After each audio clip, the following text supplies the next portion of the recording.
What does it mean to age like a girl? Good title, right?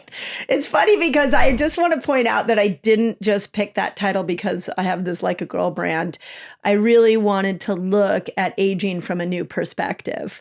So here's the core of what aging like a girl means is for so many women, we get caught in our adult life doing everything for everybody else. And all of a sudden, we're trying to look a certain way. We're trying to act a certain way. We're fixing everybody's problems. We're taking care of everybody. And we completely lose ourselves. And what I saw in the research for this book is that when we go through menopause, our brain rewires itself. And all of a sudden, we start to think about ourselves again, very much like we did when we were little girls. And so a lot of what I'm wanting women to do is take back their little girl, take back that essence of who you were before the world beat you up and told you needed to act a certain way. Like the opportunity menopause gives is a moment to bring her back, that playful, charismatic, curious little girl that didn't play by society's rules until she became an adult. Yeah. Oh, this is so good. I'm so excited. You actually talked about in the book this transformation and, good friend and colleague, Dr. Lisa Mosconi. Mm-hmm. Yep. Fun fact, the Model Health Show was the first major podcast that she ever did. Oh, really? Yeah, amazing. yeah. So really helping to get this message about women's health out in a bigger way. And I'm grateful for that.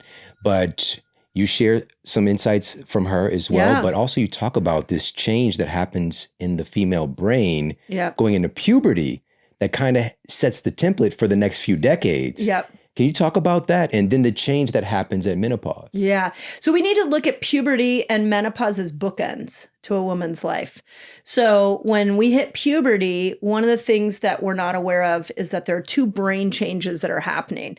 One is estrogen comes in, and estrogen all of a sudden makes it so that the right and left hemisphere of a woman's brain start to become more accessible to her.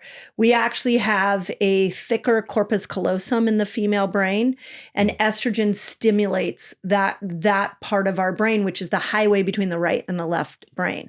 So that's really important because what happens once estrogen comes in is we start to think about people's feelings and emotions, and we pair that also with logical planning and goal setting. And we're always using the right and left brain together when our hormones are in full form. Sounds amazing, and it is, but it means we take into consideration what you think. And that's the beginning in postpartum, or I'm sorry, in puberty, that beginning brain starts. It starts to form. And all of a sudden, we don't care about our own, what we want. We care about what everybody else wants. And that's a function, right? That's like a function of estrogen changing our brain. Now, the second thing, and what Lisa taught us all and just blew me away with, and I had to go follow that up with a bunch of research, was that when a woman has different hormonal swings, and what will happen is the brain will actually change itself. So at puberty, those neurons that kept you attached to somebody else, like a parent, for your survival, all of a sudden those neurons get pruned away. And it's making room for new neurons. And the new neurons that are forming at puberty are independent neurons. Because with a menstrual cycle comes the possibility of pregnancy. With the possibility of pregnancy comes parenting. So the brain had to change itself to prepare itself to be able to be a parent.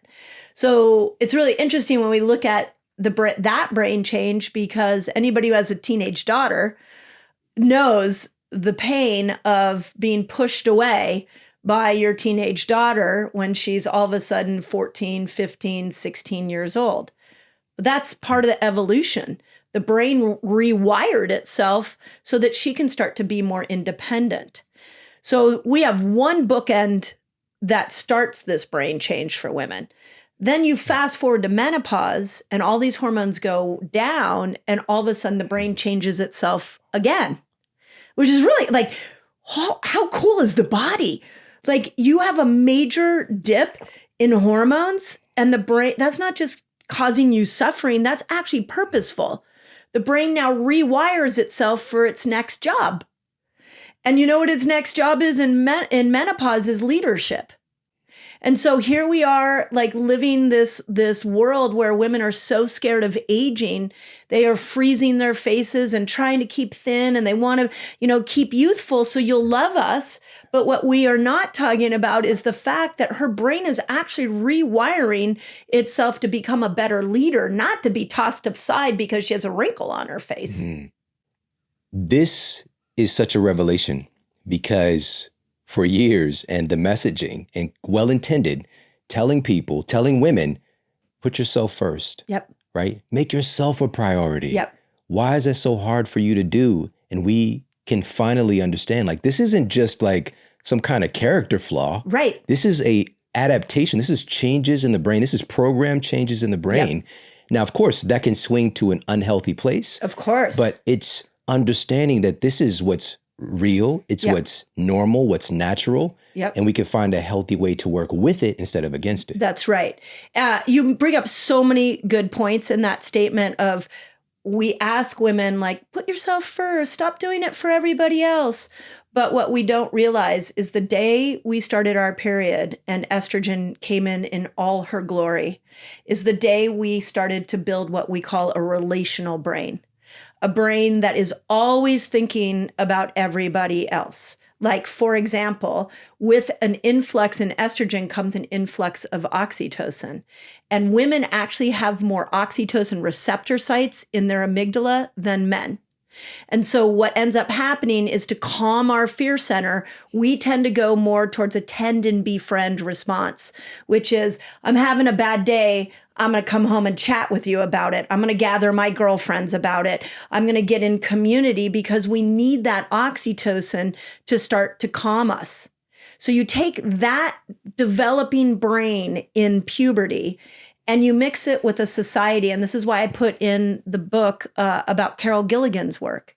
Carol Gilligan needs to come back into vogue. She's in her 80s. And in the 1980s, she studied the differences between boys and girls. And what she found out was that if you asked a boy and a girl at the age of, let's say, 9, if you ask them both what they want to eat, they both will tell you, I want this. You ask them that same question at 11, the boy will be like, I want this. And the girl will start to question a little bit, I might want this. By the time you ask that same question at 13, the boy will still tell you what he wants. And the girl will say, I don't know, what do you want? And it's this combination of estrogen stimulating this relational brain mixed with society's conditioning that you are a good girl, you are worthy if you are selfless. And that was Carol Gilligan's work, was proving that society has conditioned girls to feel worthy when they give their lives away.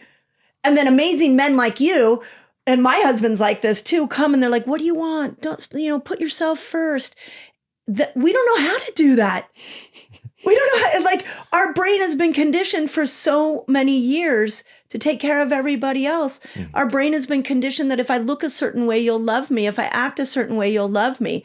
But menopause changes that all. It all changes at menopause. All right. So many amazing things have already been cracked open. We got to go back when you mentioned the onset of the menstrual cycle, mm-hmm. puberty. Again, the body being prepared, essentially, regardless of the age, to have a baby. Right. And we know now that age where the onset of puberty takes place and the initiation of the first menstrual cycle is happening younger and younger and younger. And so when we're talking about aging like a girl, we're dealing with different circumstances. And you talk about this so beautifully in the book, that the menopause of the woman today is mm-hmm. different from her mother and her grandmother. Yeah. Things are changing. Part of that is the early onset. Yep. Right? Which we can get into that, why that is. Yep. But a big part of why that is mm-hmm. also affecting women later on in life as well, and making this process much more turbulent. Yes. And so you're helping women. A big part of this is, of course, the understanding the mindset piece, mm-hmm. but also looking at the practicality and the practical conditions That's right. that women are dealing with that is making this unusual as far as aging like a girl. Absolutely. So on on the menstrual cycle movement, I want to call it, of age, we're like 7-year-olds are getting their period now. That's environmental. I just want to point that out, that there are massive estrogen mimickers out there in beauty products, in foods, in plastics. And so all of a sudden, a girl's cycle is starting earlier, which is interesting because it does make you wonder if actually the brain is catching up with this new earlier menstrual cycle. Whole nother book, whole nother discussion. But then that means women are going into menopause earlier. So we're starting to see women going into menopause in their early 40s, mid 40s. Well, the average time to go into menopause is 52. So this is not great for us to move this whole menstrual cycle to an earlier age. This is a toxic environmental byproduct that we should all be worried about. Now, as far as our grandmothers and our mothers, I spent a lot of time actually talking to my mom as I wrote this book. And, and actually 2 of the collaborative editors on this book one of them was 10 years older than me. And so I spent a lot of time talking with her about this book. And the messaging around menopause has rapidly changed. For our mothers and grandmothers, you didn't talk about it. You didn't talk about it. I don't ever remember my mom being like, I'm in menopause. I can actually track and think about it now of these times that I'm like, yeah, God, like when I got married, I could think about some of her attitudes. And I'm like, yeah, I think she was probably in menopause. My grandmother definitely didn't talk about it. So those women suffered in silence. And then as little as like 3 years ago, 4 years ago, we started talking about it. And in the last 3 to 4 years, we've been talking as a culture about menopause, but I don't think it's doing women good. I think we have gone from a cultural hush to cultural chaos. And this is why I put this book out, because what I'm really concerned about is we're throwing more have-tos at women. Now I got a long list of have-tos that I've got to do through this turbulent neurochemical change in my body. I just spent the last 40 some years playing by society's rules. And now I've got to eat more protein, and I've got to lift more weights, and I've got to find the right OB to get me the right HRT. And I've got to make sure that I've got, that I'm testing for my heart and my brain. It's overwhelming. And I think we need to have some kind of better conversation about what's going on. That's why the brain was such a powerful one for me. It's like, what is going on is you are redefining yourself, and your body and your brain is preparing you for a new role in life. And that is what's going on. So why, that new role, maybe you will decide to be a bodybuilder, and maybe you need to eat more protein and lift more weights. Maybe you'll go back to work and decide to have a new career. Maybe I'm hearing a lot of women that are like, peace out. I'm going to another country. I'm going to go live by myself. But that didn't happen for our mom and grandma. That didn't happen in another. They just sat quietly, obediently, paying attention to what society taught them, making sure they didn't rock the boat. But this generation of menopausal women are rocking the boat. And it's just chaos out there. It's got me thinking about a Six Flags boat ride that we used to get on. And yeah, it tends to swing from one extreme to the other. Well and said, so we want to find that boat. We want to find a good rhythm. Yeah. Right? Have some smooth sailing take place. That's and, right. You being in this field and being a leader in this field, we're talking decades of experience, but also talking about these issues in a very widespread way. And now, again, it's wonderful that so many other voices are getting involved. It's important. But we've got to have a place of peace and clarity and just slow down, pump the brakes a little bit. And let's zoom out and look at things. I love that. And then also we can zoom in on little bits and pieces. But and this is one of the great things about the book, is that we have this broader understanding. And you keep going back to this, I would say it's a mindset piece, but it's just directing us to something that is so real and timeless. And in particular, in bringing to light the grandmother hypothesis, right? And understanding that this isn't the end. This is the beginning of a chapter that can be your best chapter. Yeah. Let's talk about that a little. Yeah. So there was one statistic that really prompted this whole book. And it was a statistic I saw about 7 years ago. And it was that the most common time for a woman to commit is between 45 and 55. When I first saw that statistic, I was like, that's a mistake. Like, that woman has a family. That woman has a career. Like, why would a woman want to kill herself at 47 years old? Like, she has an established life. And so I started to follow those breadcrumbs, which led me to the next statistic that I learned, which is if a woman's lucky, she will spend 42.5% of her life post-reproductively. Okay. Like, men don't have a whole organ system that shuts down and you continue on living. Like, think about it. If an organ system shuts down, usually pretty much the body, that system's going to die. And for every other mammal, that is the truth, except for humans. We live the longest post-reproductively. So that led me to try to understand why the body would do that. And that's when I found the grandmother hypothesis. And I always have to point out that the grandmother hypothesis is not about turning everybody into grandmothers. It is about doing what I did with fasting, which is going back to the primal years and going, how was the body designed? We know it was designed to live past its menopausal time. So how did they treat those grandmothers back in the hunter and gatherer days? Well, find out that those grandmothers became leaders of the culture. And what happened in cave life was that the healthy, strong men, and probably some of the strong female teenagers, maybe even some of the strong grandmothers, would go off to get a big animal kill.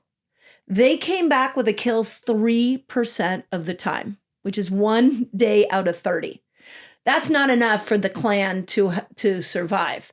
So while they were gone, back at the cave was the pregnant woman, the nursing woman, babies, people who couldn't go out and hunt for food. So who took care of her? Who fed her? The grandmother. So every morning, the grandmothers would gather around the tribe and they would go off for 7-hour treks every single day. And they would start to forage for food and bring food back to the tribe so they could feed the fertile mom, the mom growing a baby, the little kids, and feed herself while everybody sat back and waited for the big animal kill to come home. So it was the grandmother who silently hung out, taking care of everybody, making sure that that everybody was well fed. So the brain that needed to rewire itself to do that job is still in us today. So the grandmother hypothesis is like a little peek into how we were designed, just like we solved the weight loss problem by introducing the concept of intermittent fasting. We started to show that, you have two metabolisms here. So that was from looking at the primal evolutionary biology. Why aren't we doing the same with menopause? So when I went back and looked at that, I was like, wait a second, there is a huge design change that's happening. There is a movement of this woman going into a place of leadership. But that's not how we look at it in our culture. Yeah. You said 2 metabolisms, just for people who aren't familiar with this. I know. I'm picking up our last conversation. Yeah. We have a sugar burner metabolism that gets activated when we eat food. And we have a fat burner metabolism that gets activated when we fast. And when you learn how to metabolically switch between those two, then all of a sudden you start dropping weight more efficiently. Combined with a good diet, of course. But it's, what I saw with fasting and the millions of women that started fasting like a girl was the key, because they were failing at every diet. And then they just took their diet that they liked the best and they paired it to a 15-hour fasting window because they tapped into this other metabolism, and now they're dropping weight. One of the obvious things, or maybe not so obvious, but you're covering a lot of bases in this book. Mm-hmm. But one of the things that you're really known for is that nutritional expertise and advice. And I want to ask you about this. you have these categories. You talk about estrogen's girl gang, all right? And so one of these has to do with glucose and this relationship with menopause, with metabolic health as well. So can we talk a little bit about some of estrogen's girl gang? Let's talk about glucose, and you talk about some deficiency symptoms. And you also talk about some lifestyle tools as well. Yeah. So I like to make everything fun. Like why, like the first time I learned hormones, I started to look at like a Dutch test. The first time I read a Dutch test, I was like, this is so boring. If we just change the names of all these hormones and molecules, people would understand them better. And so I started to change them just within my own clinic. So I look at estrogen as not acting alone. Estrogen is definitely the diva of all hormones. She is the queen. She shows up and everybody's like, oh, she's here. She's going to release an egg. She's going to stimulate the brain. She's going to help make sure that the neurochemical system is okay. And every month that a woman has a cycle and estrogen comes roaring in, the body behaves and the brain behaves.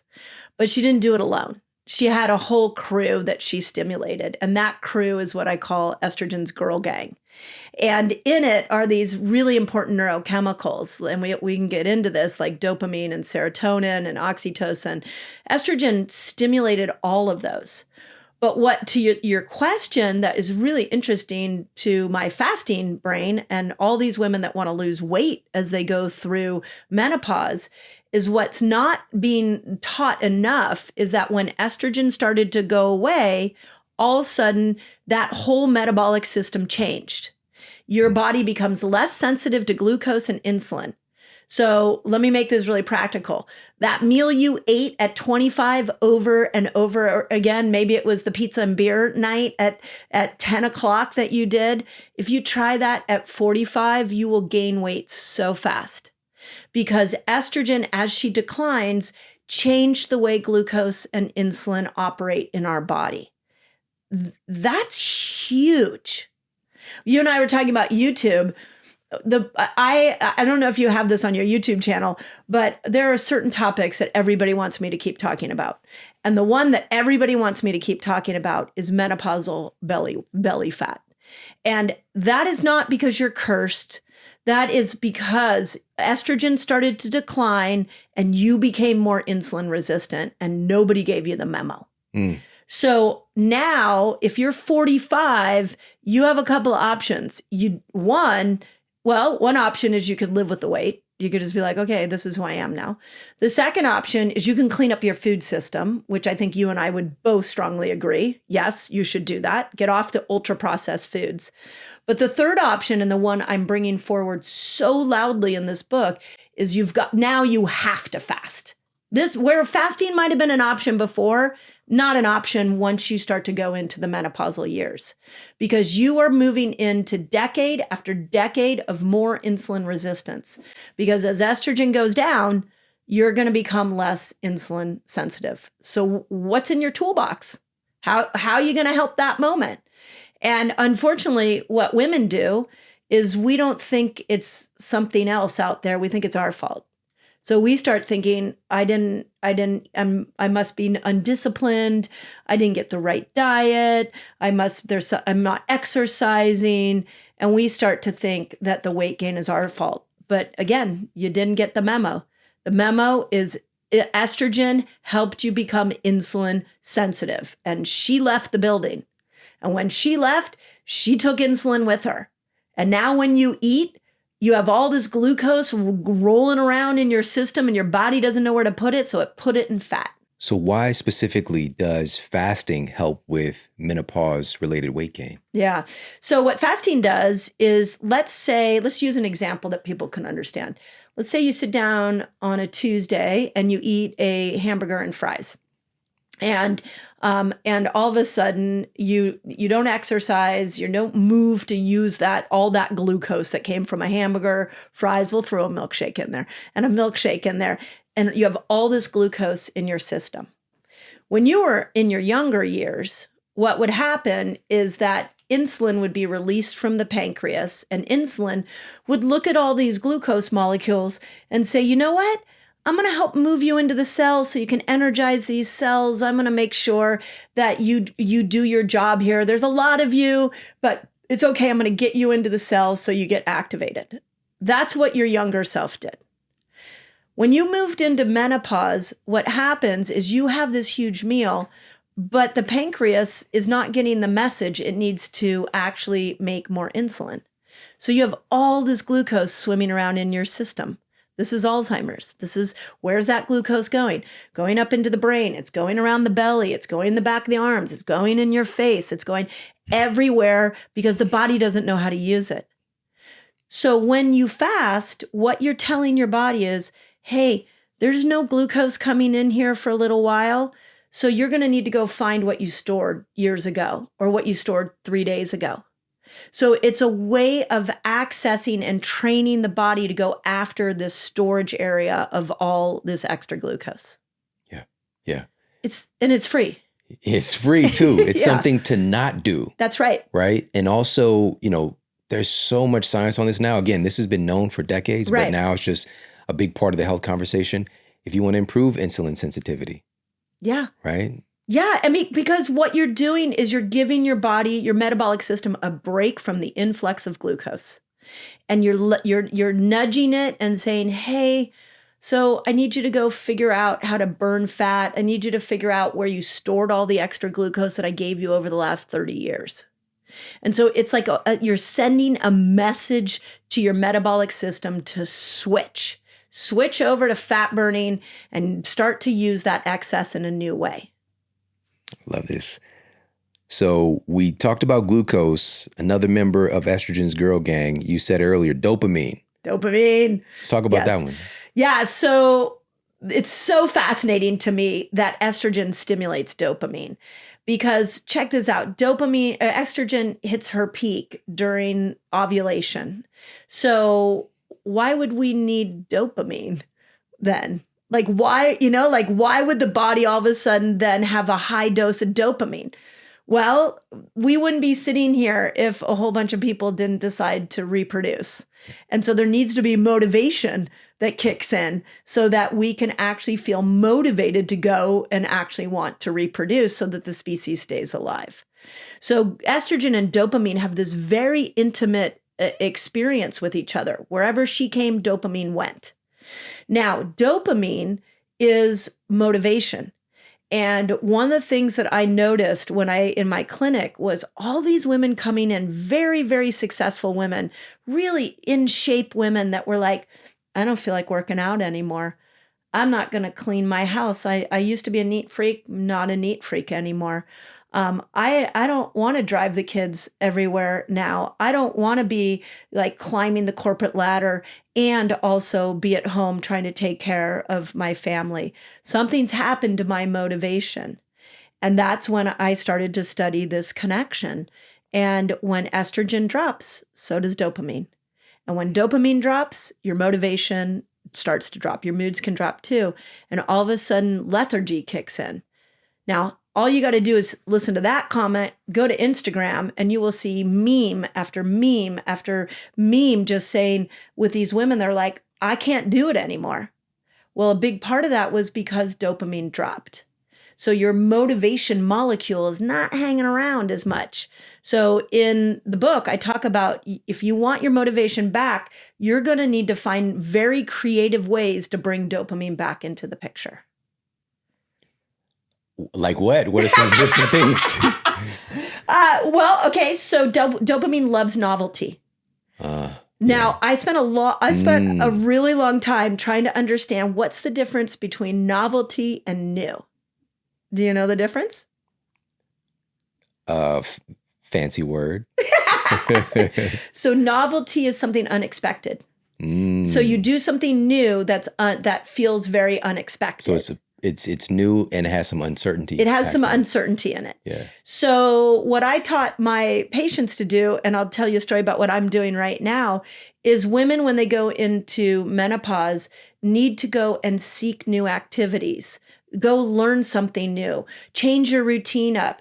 Change your look. Maybe you're going to cut your hair short or decide you're going to do something completely different to bring dopamine back, and that will actually energize you. And if it's something that's a little unexpected, then you get that extra burst of novelty, and all of a sudden dopamine comes in. Here's what I did. I started, we didn't talk about this. I started learning how to surf. And so I live in Santa Cruz right now. I was pushed out of LA because of the fires. And so I hunkered down in Santa Cruz. And one of my neighbors is a 52-year-old woman who's been surfing. And she said, hey, you should come with me to go surf one day. And so I went out there one day, completely suck at it. Do you surf? No, I don't. No. It's really hard. So I go out there, first day, everything is new. I don't know the people out there. I don't know how to catch a wave. I don't need, I'm not even thinking about standing up. The whole experience is new, and I suck at it, which was important.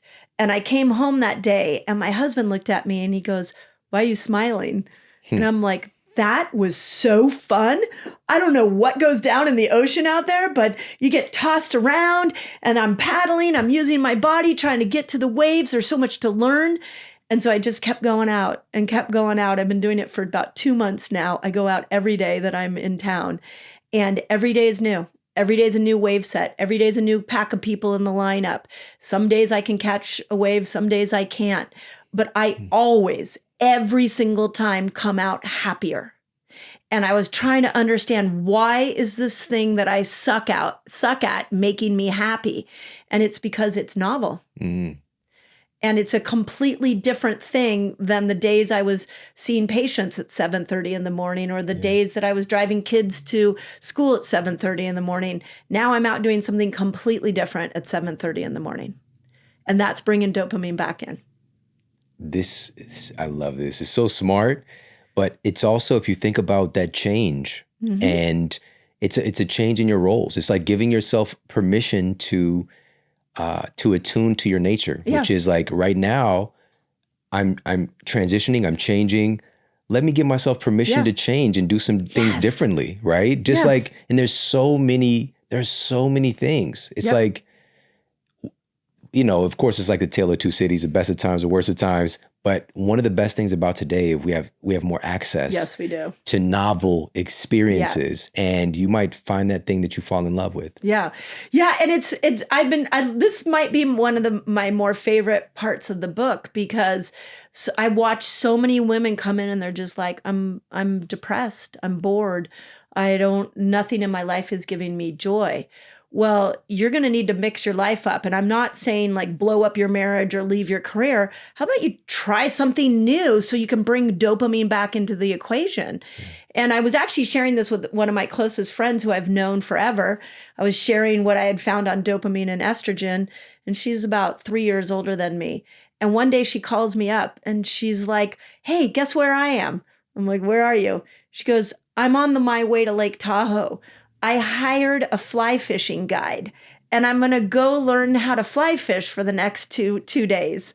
And I said, I didn't know you liked fly fishing. She goes, I didn't either, but I read about it in a book, and I heard you talk about how I should be doing novel activities. And so I thought I'd go give it a try. Well, oh my God, after 2 days, she called me. She was buzzing. She's like, same thing. I sucked at it, but I was out in nature and I learned something new and I had a new experience. So let's put that in context of what's happening in the culture right now, where women are like, I'm depressed, I'm unmotivated, I'm irritable. Maybe it's time to change. Maybe we need to mix it up. Maybe a new version of you is trying to emerge. Maybe something you wanted to always do as a child, you can actually have time to do now. And when you do that, you bring dopamine back in, and all of a sudden you start to feel happy and motivated again. So let's go to another one of Estrogen's Girl Gang. And we've got so much of this mapped out, illustrated in the book. But I want to ask you about creatine. Yeah. Let's talk about this one. Well, so another thing I saw in my clinic was all these type A women that were pushing themselves working out. And they would come in with these injuries. They would come like limping in the front door of my office. And I would always say to them, have you thought about cross training? Have you thought about resting?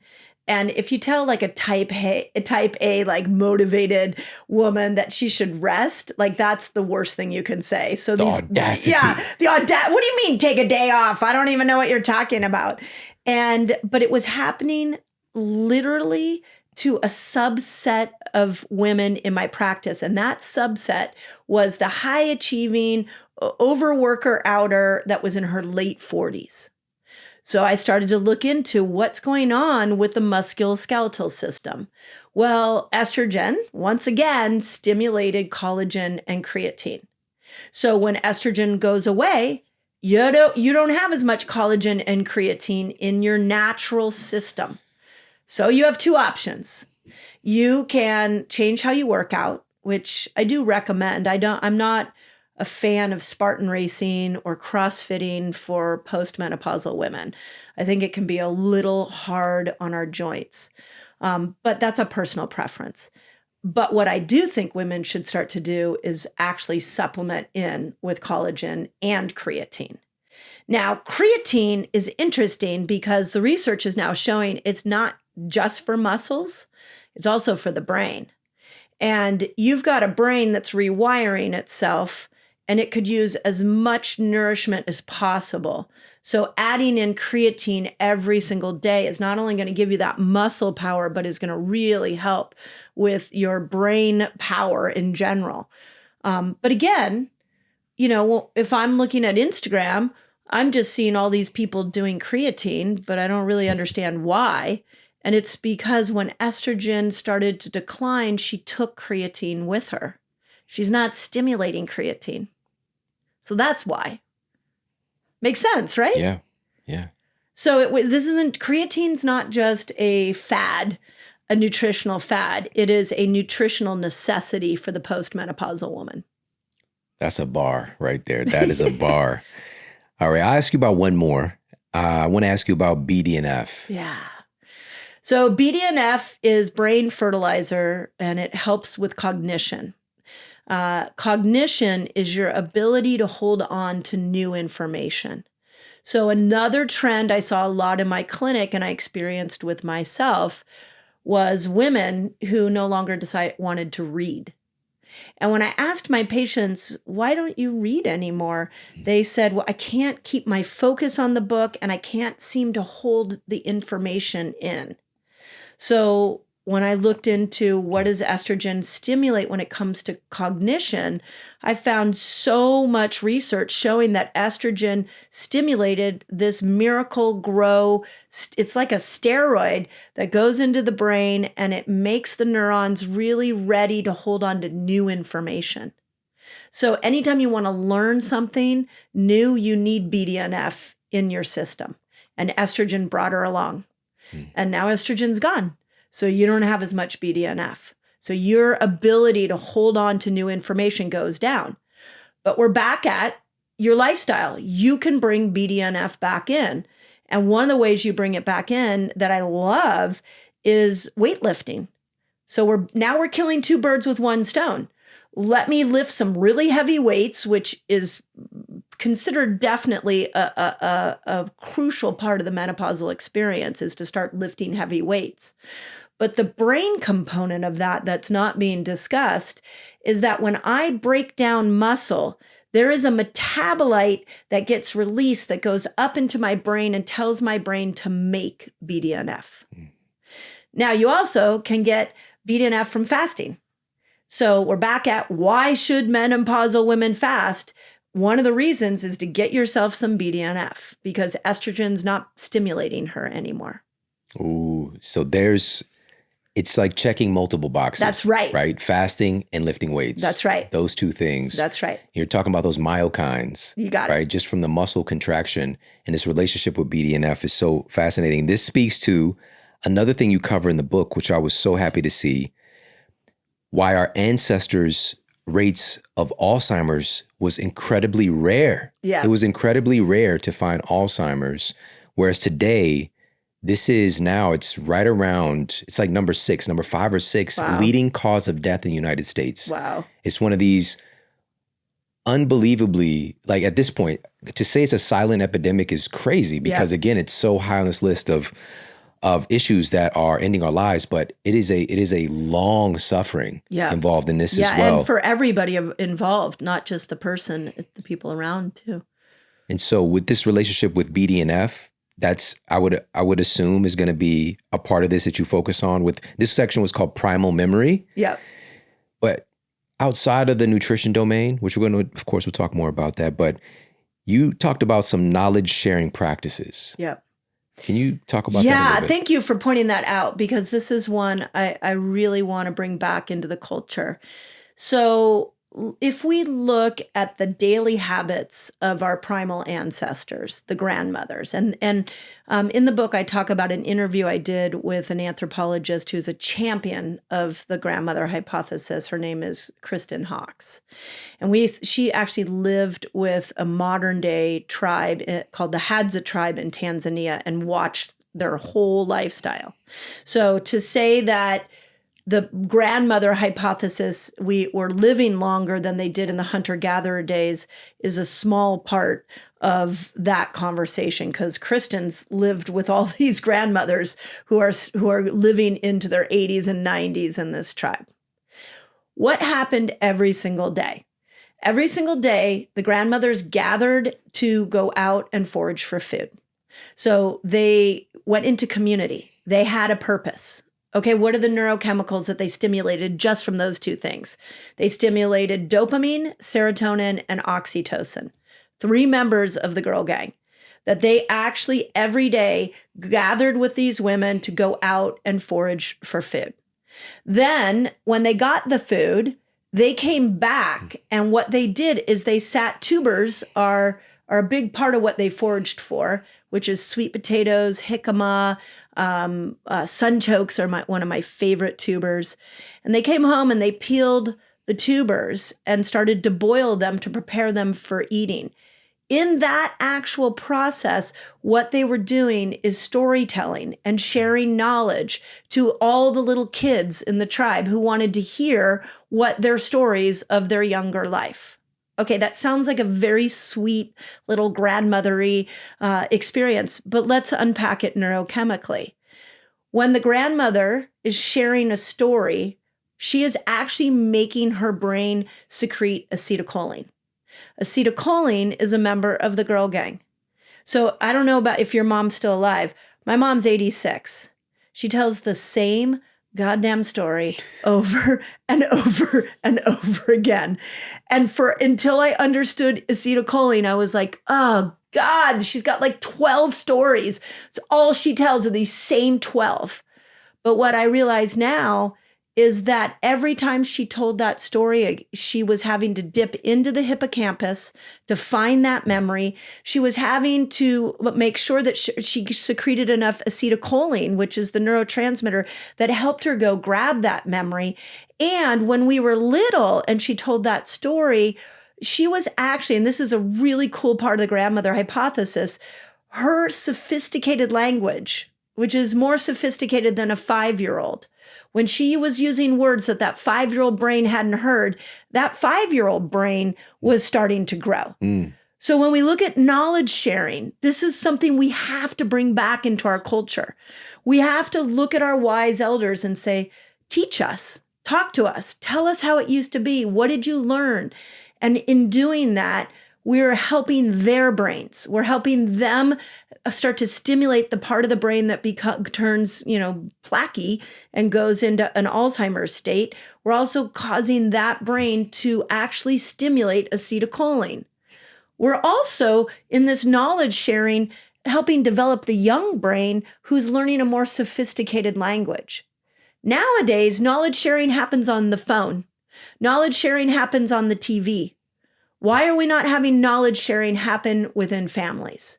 And if we bring that knowledge sharing back, everybody wins, but especially the menopausal woman, because she's now having to share a story with you because she wants to, but there's a neurochemical upside, neurochemicals that she lost when estrogen went away, and it keeps her brain sharp.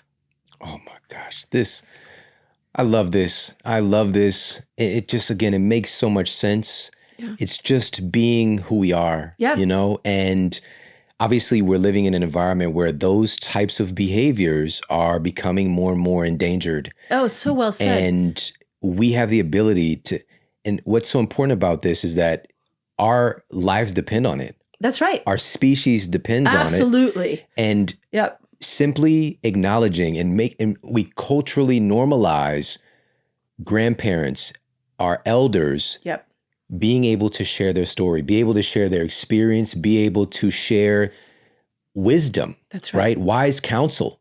And value that. Unfortunately, we're kind of trapped in this matrix of valuing stuff that is petty. You That's know, right. just like all this superficial stuff. We need this. It's going to help us to be more resilient against that petty, superficial stuff. Right? So I love that you brought this incredible feedback loop, you know, this circle of life, because it's helping the children to develop their brain, their vocabulary, their insights, but also the power of those stories, the power of the wisdom from somebody who's been through stuff and figured some things out. That's priceless. That's right. I even found some really interesting research that showed that they think our sophistication of our language, which is kind of funny because I don't think of our language as sophisticated. But if you go back to the hunter and gatherer days, they probably were very simple in how they spoke to each other. When, you know, language had to develop at some point somewhere along the human evolutionary path. And they are actually saying that our ability to communicate right now with the level of language skills that we have actually was because of the grandmother. Because what she did is she took her more sophisticated language, her more sophisticated experience of life. And while she was cooking, she turned around and she told those stories to the children that would listen, and it grew their brains. And everybody had a neurochemical experience that was beneficial for their brain development. And now we're like, oh, I'm going to make dinner. I'm going to put the TV on. You know, how many, like when my parents come over, they're 89 and 86. When they come over to our house, phones go down, TV goes off, and we're playing games, we're communicating. And now whenever they tell a story, I ask more questions. Because I know if I can ask more questions, I'm forcing their brain to exercise going into that memory bank. So that family unit is really important. And understanding how to lean into our wise elders is more crucial now, I think, than ever. Yeah. Oh, wow. I'm just thinking about the experience with my grandmother, you know, and just even my first recollection of writing, you know, just being able to, like, she had gave me this Garfield, like, writing book to, like, learn how to do my letters and things like that. And also just, she had this ability to create magic, like magical moments, right? Yeah. And I remember conversations, you know, later on, like my mom was like, my mom said this to me about her mom. Like she wasn't like this when she was my mom, right? Right. Yeah. And it's just that evolution as well of being able to do certain things differently than you might have done previously, right? And so that's one of the greatest benefits with grandparents is like they are expert lovers. Yes. You know, they have this ability to express this feeling of joy and truly see the child. Right. Yep. Whereas, like, again, it's not intentional with parents, especially today. Like, it's just a lot going on. So it might not really feel seen. That's right. Grandparents have this ability to make you feel seen, make you feel like you matter. Not that parents don't, but it's just like this extra unlocked capability. Yeah. If that makes sense. Yeah. And if you pull behind the scenes, the neurochemical changes that are happening in everybody as that connection is going on, you would no longer think it's a waste of time to hang out with anybody that's older than you. Right. It's like, and that's why I love this idea of storytelling. Like, we've lost the art of storytelling. We've handed it over to TV. We've handed it over to movies. But there's something really magical when you're deep in conversation about telling stories of different ways in which life taught you something. That's where we all start to learn, but that's where there's this massive neurochemical shift going on in the body. And we just don't give it enough credit. Yeah. Oh, it's so good. All right.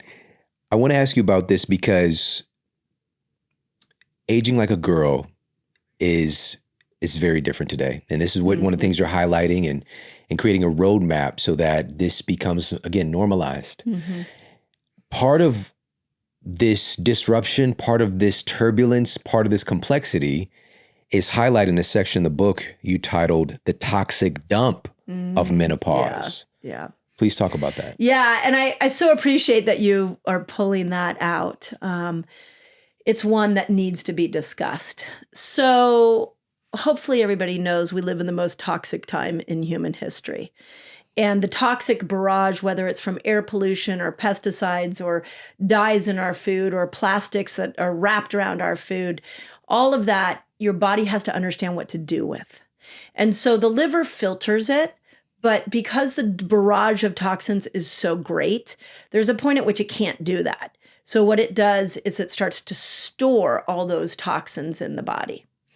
Well, one of the most difficult types of toxins for the human body to get rid of are heavy metals because they're heavy. So the body can't get them out as easily as plastics. So it stores those in tissues, mostly the brain, but also largely in bone. Now, this one's really interesting because lead especially gets stored in bone. And when you go into your perimenopausal years and estrogen goes up one day and then she drops down the next and then she's up and then she's down, that's the natural progression of estrogen's exit. She's up, she's down, she's up, she's down. That wild ride she goes on actually triggers these toxins that are in our bones, in our muscles, in our fat, in our brain to come out into the bloodstream.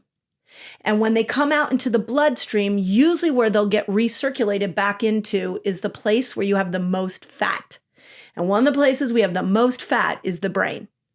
So those toxins start to go up into the brain and they start to create the memory loss, the mood challenges. They also go to the gut and they'll affect serotonin production. So why I wanted to put that in there is my whole practice, like at the last 10 years of my practice was like 90% of it was detox. Because all these women that were coming to me in perimenopause that were like depressed and anxious and irritable and losing their memory, we would test their toxic load. 9 out of 10 times, their toxins were so high. And when you detoxed them, the mood came back, the memory came back, the vitality came back. So it's a part of the menopause conversation that really needs to be discussed because you don't know it's there until estrogen went on her wild ride and then all those toxins came out. And then, so like, I'll use myself as an example. My biggest heavy metal was lead. And so all of a sudden at 43, I was becoming so forgetful. I was in the middle of conversations at 43 and I'm like, I don't know what we're talking about. And when I went to go test my heavy metals, my lead was through the roof. And I detoxed lead. And literally as I got the lead out, like I stopped saying, I stopped saying, what were we talking about? I stopped looking for my keys. I knew where they were all the time. All of that memory and mood challenge, all of that went away when I detoxed the lead. And so we're like storage containers. We're holding on to all these toxins, and this massive hormonal shift is dumping that all out, and those toxins are all going up into the brain. And we're not talking about the detox. That's why I put it like the toxic dump of menopause is serious, and it's real, and it needs to be addressed. And the last thing I'll say on it is that, remember, cells have receptor sites. So if I'm 45 years old, and I'm taking hormone replacement therapy, trying to push these hormones into my cells so they can activate them. If I've got lead and mercury and arsenic and thallium, by the way, thallium causes hair loss, big reason why women are losing their hair as they go through this process. Thallium is a byproduct of secondhand smoke. And so all of a sudden, all these toxins are coming out. They're sticking in those receptor sites, and now your HRT is not working. Your thyroid medication is not working because there's no entry point for those hormones to get into the cell because they're blocked by toxins. Does that make sense? Of course. Yeah. It's crazy. I mean, my clinic became, up until the end, it became literally a detox clinic for perimenopausal women. And I watched so many women's personality change, memory come back, because they went into a detox program and started to work with all these heavy metals. Yeah. Obviously, this has levels of complexity and reach. Yep. But are there some simple things that people can do just to, again, help the process a little bit? You started off by saying, we think most people know we live at the most toxic time. No, most people, they don't think about it. Yeah. We're just in it. We're just swimming in that. We're talking billions, I almost said thousands, billions and billions of tons of newly invented chemicals every single year, just like we're swimming in this stuff at this point. Yeah. It is a very different environment. So I don't think people really understand. Yeah. And oftentimes don't relate their manifestations of different health issues to that exposure. And so with that being said, what are some things that people can implement, consider maybe on a regular basis or a semi-regular basis to help their body's detoxification pathways? Because our bodies are very good at figuring stuff out. Yeah, they are. If we give it the conditions and ability to do so. Yep. So can you share? So, okay. So let's start with the free stuff, because detox can get crazy. You want to make sure your detox pathways are open. So are you sweating every day? Are you improving circulation every day? Are you walking every day or moving so your circulation is going? Are you going to the bathroom every day? You need to have a bowel movement every day. So we need to make sure that you're just naturally your body can get rid of those toxins. A trick I always tell women is look at your armpit and look to see, do you have a pit or a puff? Because it should be a pit. It's not supposed to be puffy outwards. If it's puffy outwards, that's stagnant lymph. That's a lymph pathway that is not detoxing toxins out of breasts. So you want to get a loofah when you're in the shower, and you want to make sure you're really working on armpits, inguinal area, your gut. You can take a loofah and go over the top of your gut. You go for a walk, sweat. Sleep is also another form of detox. Our brain actually shrinks at night, so the cerebral spinal fluid can come up and wash the brain and get rid of toxins. So you need to prioritize sleep. So those are free things to do.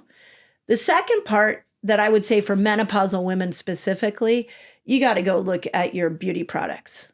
You gotta understand if those are endocrine disruptors. And there's great apps out right now. Like there's a Think Dirty app, it's a cute name. And you can scan all your products and you can see if they're toxic or not. So get rid of the toxic beauty products. Other simple things, get off the plastic, water bottles, turn more towards glass. Obviously those kind of things are pretty simple. Then we get into, do you eat fish? I do, yeah. Yeah. So fish is an interesting one because our waters are polluted. Yeah, it's complex. Yeah. And so I can even tell you for myself, because I've been doing a lot of blood work this year, I started to bring tuna back into my diet and my mercury levels started to go back up. And so that's part of why I was detoxing this morning, is I got to get those out. But it's a bummer because I really like tuna. But know the foods that have more heavy metals in them. So there's an awareness there. And then there's all kinds of detox treatments. Everything from chlorella you can get is an easy binder. You want things that can bind to these toxins. Activated charcoal, is amazing. Take 2 activated charcoal before you go to bed so it can hold on to all those toxins while you're sleeping.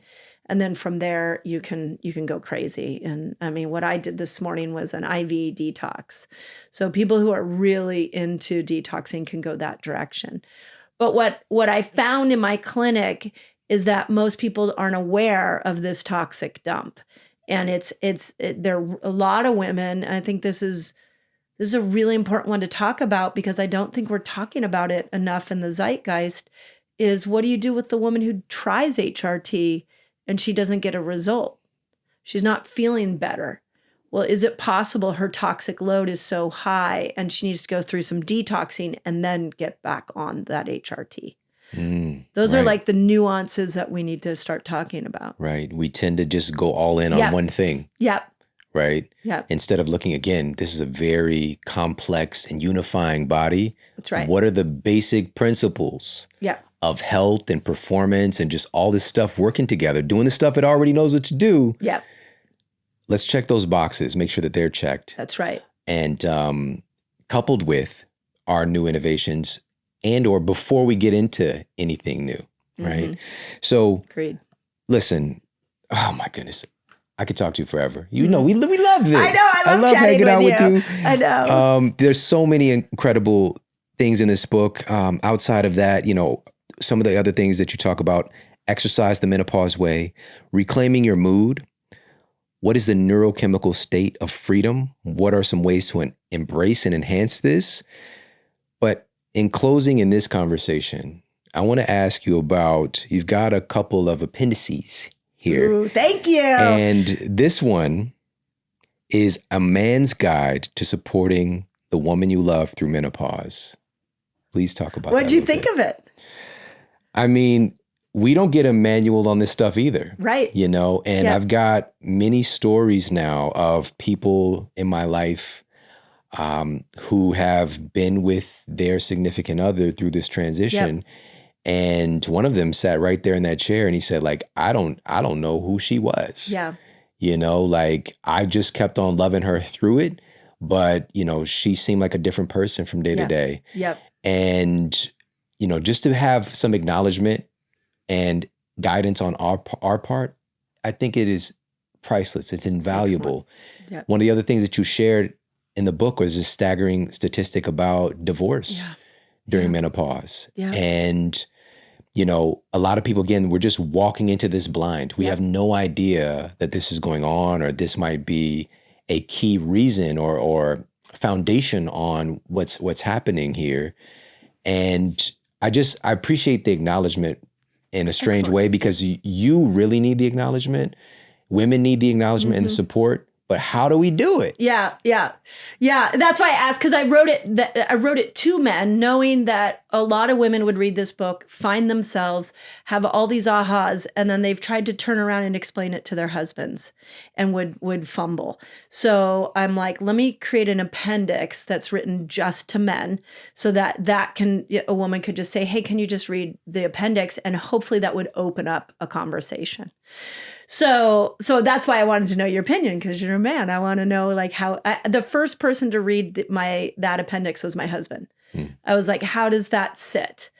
So a couple of statistics and things we need to think about. 70% of divorces after 50 are initiated by women. Why?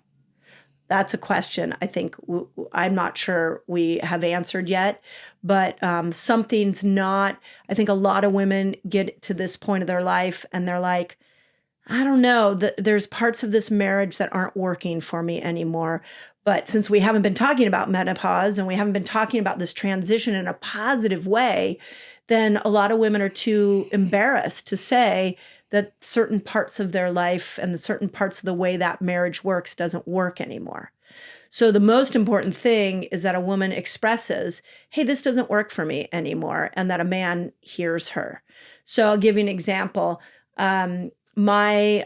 I used to not care about a clean house. I had too much on my mind. We were the house that every kid was at. So the kitchen was always dirty, and then it would clean up and it was always dirty. And I just loved having people in my house. And then I hit 50. I didn't love that anymore. I didn't like all the people in my house. It was keeping me up at night. I didn't like the mess in the kitchen. And all of a sudden, my family is looking at me and my husband, they're like, what is wrong with you? And I'm having this moment of like, I told you I want that countertop clean. And to your friend's point, who are you? Where did this come from? And thank God in the research of this book, I had new language. And one of the things I would say to my whole family, but especially to my husband, and I still say it, I know I used to that didn't bother me, but it bothers me now. I have changed. My brain has changed. And can we have a conversation of what it would look like to have a cleaner house?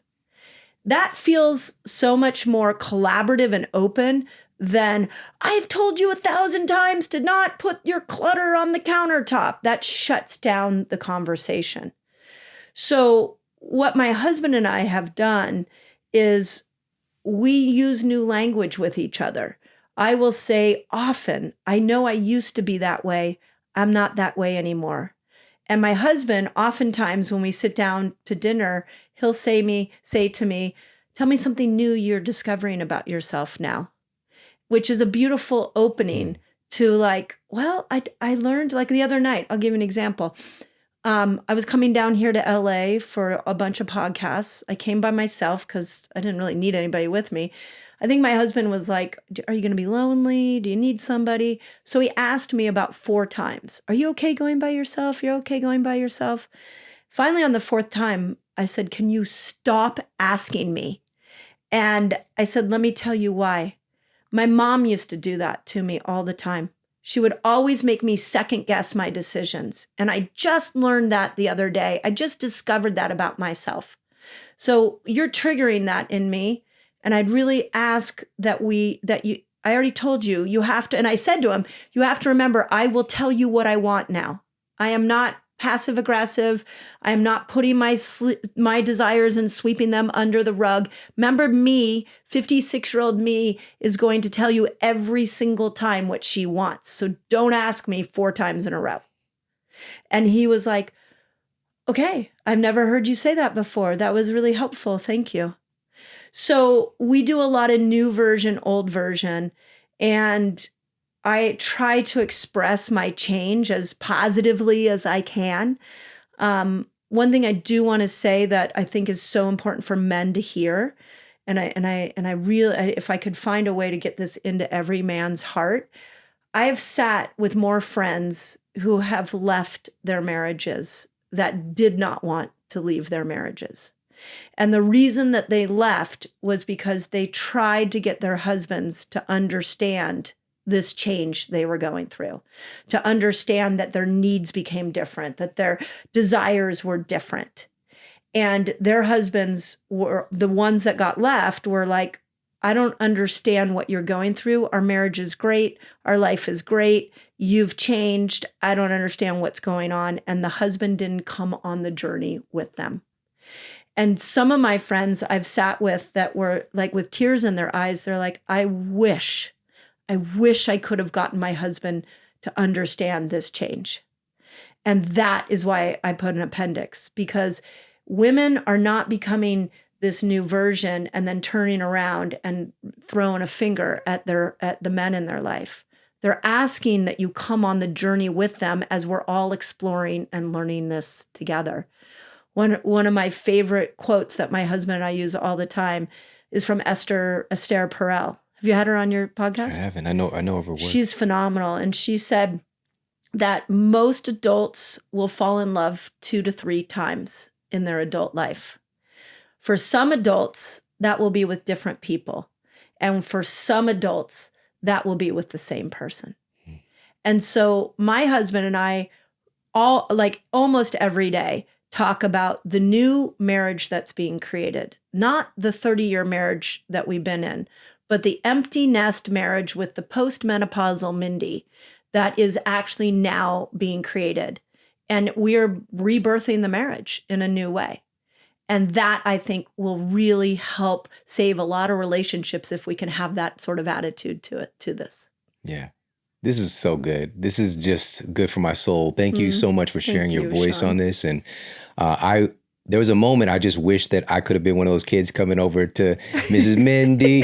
Did they call you Miss Pelz? No, you know what? I have a thing because my husband's last name is Hall and they call me Mrs. Hall. And I always tell them, you know what? The only people that call me Mrs. Hall is when I check into a really fancy resort and they pamper me and they call me Mrs. Hall. So if you're going to call me Mrs. Hall, then you're going to need to pamper me. Pamper me. Otherwise, I'm Mindy. I love it. But just because of the welcoming energy that you have and just you're so thoughtful and insightful. And I'm just grateful. Like, again, there are a few times that I say this on the show, but this is one of those times. I love that quote. There's nothing more powerful than an idea whose time has come. Aging like a girl. The time has come. Where can people pick up a copy? Thank you, Shawn. I really appreciate that. I feel really seen in all your questions. Really, it's just been beautiful. So thank you. Of course. Well, but you can find it anywhere. You can go to Amazon and all those places and agelikeagirl.com, and we've got some giveaways. But what I'm going to really put out there is that you support the independent bookstores. And there's two ways you can do that. You can find your local independent bookstore and you can ask them to order the book, or you can go to bookshop.org and it'll come from an independent bookstore. But we're living in a time where corporations are taking over everything, and these independent bookstores are mom and pop people whose livelihood depends on us buying books. So if you have a good indie, buy it there. Awesome. Great advice to end everything with. Yeah, I appreciate you so much. Can't wait to talk more. Thank you, Shawn. Appreciate you. Hey, if you like this video, make sure to check out this video right here. I clearly didn't invent the word nutrition, and I didn't invent the word gynecology. But to my knowledge, I'm the first or one of the first people to put the two together. And I did that 10 years ago now, believe it or not.